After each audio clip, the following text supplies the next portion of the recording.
যিসকলে APSC এছপিৰেণ্ট বা UPSC এছপিৰেণ্ট যিসকলে চিভিল ছাৰ্ভিচ অসামৰিক সেৱাত যাব বিচাৰে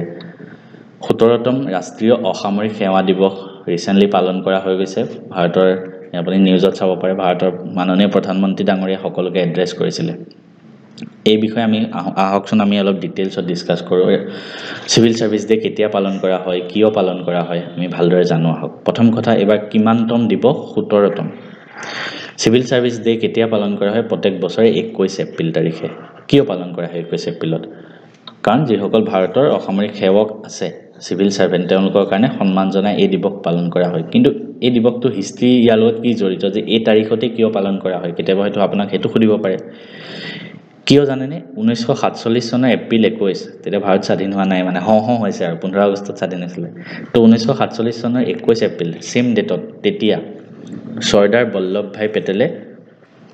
বল্লভভাই পেটেলে তেতিয়া যিসকল সিভিল সাৰ্ভেন্ট আছিল তেওঁলোকক এড্ৰেছ কৰি এটা ভাষণ দিছিল ঠিক আছে আৰু সেই ভাষণত তেওঁ সিভিল সাৰ্ভেন্ট যিসকলক আছিল তেওঁলোকক ষ্টীল ফ্ৰেম অফ ইণ্ডিয়া বুলি মানে তেওঁলোকক এটা সন্মান দিছিল তেওঁলোকক ষ্টীল ফ্ৰেম অফ ইণ্ডিয়া বুলি কৈছিল আৰু সেই যেটো মেমোৰেবল স্পিচ আছিল 21 এপ্ৰিলতে হৈছিল হেতু কাৰণে 21 এপ্ৰিল তাৰিখে প্ৰত্যেক বছৰে ভাৰতত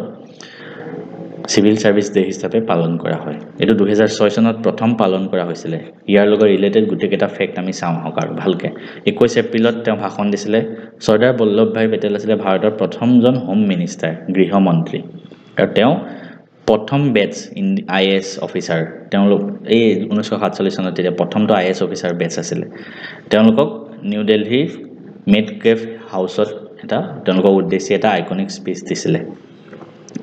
আমি যদি আৰু অলপ হিষ্ট্ৰীত যাওঁ ভাৰতৰ অসামৰিক সেৱা যেটো তাৰ মানে ইণ্ডিয়ান সিভিল সাৰ্ভিস তাৰ ফাদাৰ কাক কোৱা হয় মানে ইণ্ডিয়ান সিভিল সাৰ্ভিসৰ ফাদাৰ বুলি কাক কোৱা হয় চাৰ্লছ কৰ্ণৱালিছ মনত ৰাখিব ইম্পৰ্টেন্ট ফ্যাক্টস কিছুমান মই আপোনালোকক দিছো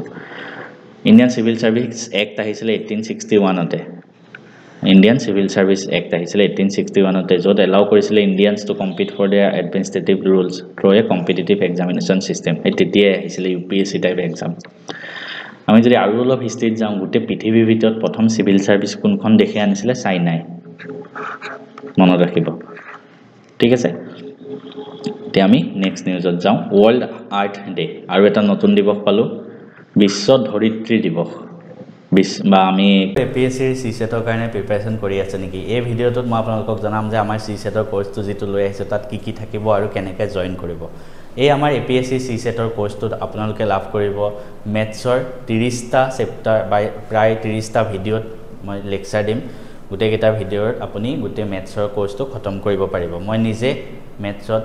অলপ ভাল হয় মেথছত মই মেট্ৰিকত 100 পাইছিলো অল আসাম হাইয়েস্ট আৰু হাই সেকেন্ডাৰীটো ষ্টেট হাইয়েস্ট পাইছিলো 99 তাৰ উপৰি মই JEE NDA ক্ৰেক কৰিছিলো ফাৰ্স্ট এটেম্পটত I was a BTech in NIT Silchar তাৰ পিছত মই 3টা বেংকিং জব ক্ৰেক কৰিছিলো 6 মান্থৰ ভিতৰত একো কোচিং নোহোৱাকে গতিকে মোৰ মেথছৰ লগত বা ৰিজনিংৰ লগত টাৰ্মছটো ভাল হয় হেতু কাৰণে মই সিসেটৰ কোৰ্সটো আপোনালোকৰ বাবে লৈ আহিছো ইয়াত মেথছৰ 30টা চেপ্টাৰ পাব তাৰ উপৰি ৰিজনিংৰ 5টা চেপ্টাৰ পাব 5টা আগতে আহা কোৱেশ্চন পেপাৰ বিলাক চাই পেলাই মই বনাইছো তাৰ উপৰি পাব ইংলিছৰ ৰিডিং কম্প্ৰিহেনশন কেনেকৈ কৰিব লাগে এই গুটেখিনি বস্তু আপুনি জাস্ট বৰ্তমান সময়ৰ কাৰণে 399 প্লাস GST চলি আছে অলপ দিনৰ পিছত দামটো বাঢ়ি যাব হয়তো তো যিমান জলদি পাৰি লৈ লওক এই ভিডিওটো যদি পিছত চাই আছে তেতিয়া হয়তো দামটো বাঢ়ি যাব পাৰে তো বৰ্তমান সময়ত আজি ভিডিওটো মই বনাই আছো 5 তাৰিখে তো আজি সময়ত দামটো কমি আছে তো এতিয়া লৈ ল'ব পাৰে ভিডিও কোৰ্সটো কেনেকৈ ল'ব ডেসক্ৰিপচনত মই লিংকটো দি থৈ দিম তাত গৈ আপোনালোকে ক্লিক কৰি জয়েন হ'ব পাৰে বা আপুনি মেথছ এণ্ড ফিজিক্স হাব এপটো আমাৰ ডাউনলোড কৰিব এই এপটোতে পাব গুটেখিনি মেথছ এণ্ড ফিজিক্স হাব এপত গৈ আপুনি কোৰ্সটো পাব ইয়াৰ উপৰি এই কোৰ্সটোত মই মক টেষ্ট দিম এই মক টেষ্ট আপোনালোকে চেপ্টাৰ ওয়াইজ পাব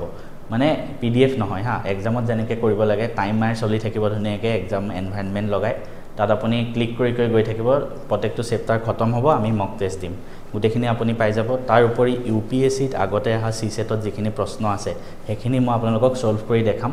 কেনেকৈ পৰীক্ষাত কম সময়ত কৰিব লাগে শৰ্টকাট কি এপ্লাই কৰিব লাগে গুটেখিনি বস্তু আপোনালোকে পাই যাব জয়েন কৰিবৰ কাৰণে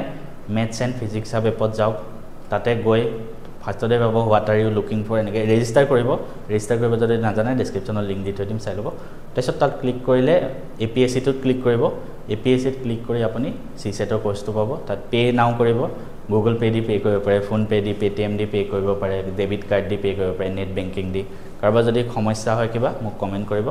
খালি এই কোৰ্সটো আপুনি লৈ লওক CSAT ৰ কাৰণে একো টেনচন ল'ব নালাগে মই আছো মই সকলোকে সহায় কৰিম